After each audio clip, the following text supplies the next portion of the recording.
Across Uganda, a growing chorus of voices is rising against the proposed Protection of Sovereignty Bill 2026. From women leaders in Kampala to civil society groups in Teso and community representatives in Lango, many say the bill, instead of protecting the country, could harm ordinary citizens and weaken the systems it claims to defend.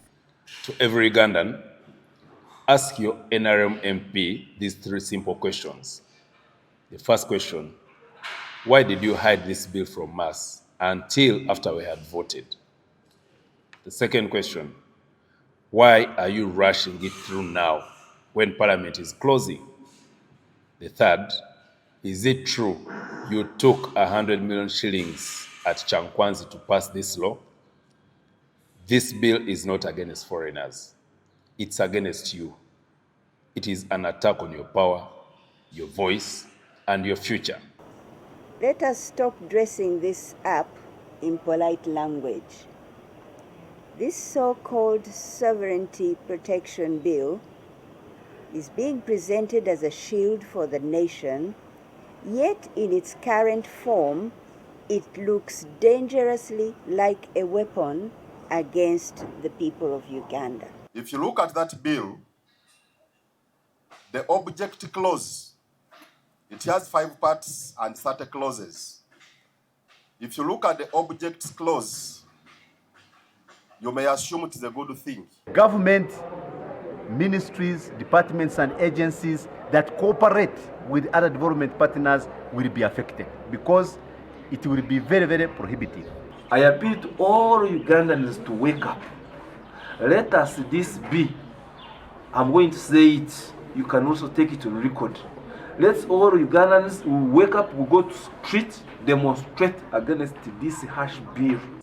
While the government claims this bill is a shield against foreign interference, we see it for what it truly is, a dangerous weapon designed to choke our economy, silence our voices, disempower and dismantle the socioeconomic fabric of northern Uganda and Uganda as a whole. We stand with all Ugandans, based on our interface with Ugandans, to condemn and to declare that the proposed sovereignty protection bill is thrown to where?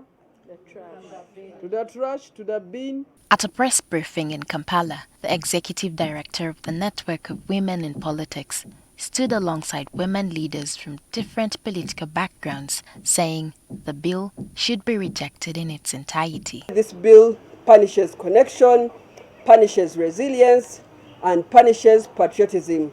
Like now, iPod is being supported by the Netherlands. So sincerely, we look at this, it will cripple our political freedom. They described the proposed law as inhuman and regressive. According to them, it risks criminalizing everyday survival, especially for families that depend on financial support from relatives living abroad. Why is the government turning its back on citizens who left Uganda not by choice but because of circumstances that forced them to seek opportunities elsewhere? Uganda does not end at its borders. We all know that. Uganda lives in the people's lives wherever they are. You're Ugandan in Kenya, you're Ugandan in the United States. You don't stop being Ugandan when you cross the border. Remittances from the diaspora are a lifeline for many Ugandans. Families rely on this money for school fees, health care, and daily needs. The women leaders questioned why spending or receiving such support could be treated as suspicious or even illegal. Since when did sending money to Uganda become a crime? How will a sick relative navigate layers of ministerial approvals just to receive help? They also warned that requiring government approvals for financial support could create unnecessary delays and open doors to corruption. Instead of improving accountability, they argue it could create a system where access depends on connections and influence.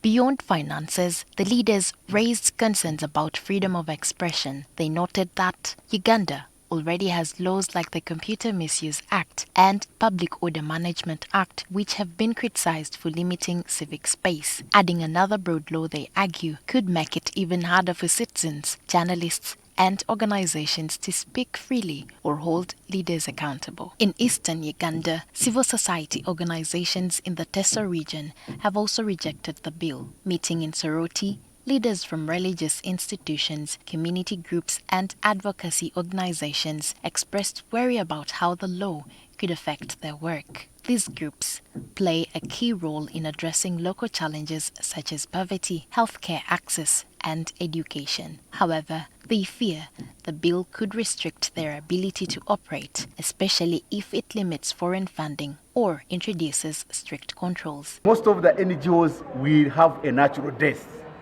And therefore, considering people who are employed in the NGO sector, considering people who are doing private work, it will mean the economy will be very, very affected. Religious leaders and activists warned that such restrictions could weaken community programs that many people depend on. They also pointed out that the bill appears to have been introduced without enough consultation with those it will affect the most. Implementing this bill, they are shutting down all the efforts of the religious faith-based organizations in as far as improving education sector. All the Bibles that we use to grow in the faith are not printed in the country. We get this spiritual information from outside. All the instructional materials like Bibles, like the literature that we use in the church is not our creation. This particular bill is also a threat to international solidarity. We are in solidarity with the entire world.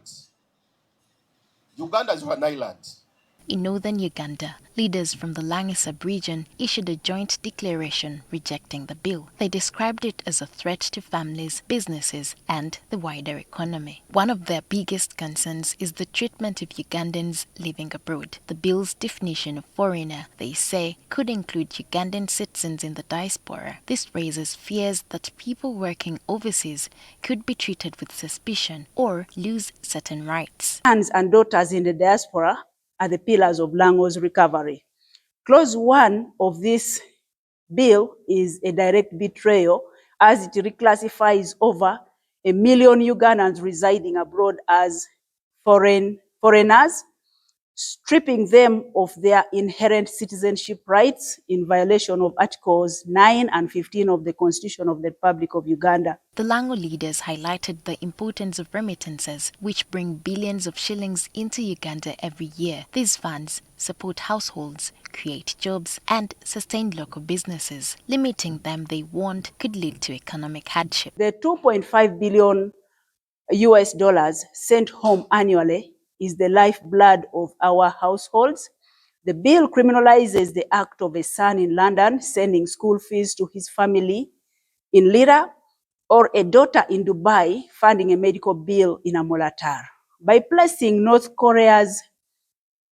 Korean-style restrictions on these funds, the state is cutting off the oxygen of our homes. They also raised alarm about potential effects in churches, schools, and hospitals that rely on international partnerships. Heavy penalties and strict regulations, they argued, could force some of these institutions to close. Critics argue that the country already had enough legal frameworks to handle issues like national security, tourism, and financial crime. Instead of creating new laws, they suggest strengthening existing institutions such as the Financial Intelligence Authority. We are a landlocked country. We talked about it. We are like in the middle of other countries. We need to interact. And those bottlenecks should be removed as much as possible so that the countries can trade. For example, they have other agencies. They have Uganda Police. They have ESO, External Security Organization. They have ISO, Internal Security Organization. They have all these bodies which can try to see if money, yes, it's called the Financial Authority. Yes, it can track down bad money which is coming for bad purposes. So Bank of Uganda. So honestly, we are so worried. On agriculture, government has almost no stake. People are gambling on their own. There are also concerns about vague language in the bill. Terms like foreign interference and national interests are not clearly defined, which critics say could lead to misuse or targeting of innocent citizens. This is a cautionary statement. We are referring to this bill as the anti-sovereignty bill. So it's a cautionary statement. The anti-sovereignty bill signals the overthrow of the 1995 constitution and Uganda's exit from the democratic order. Lend it at your own risk. They are now calling on the government to withdraw the bill and engage in wider consultations. For them, sovereignty should mean protecting people, not restricting them.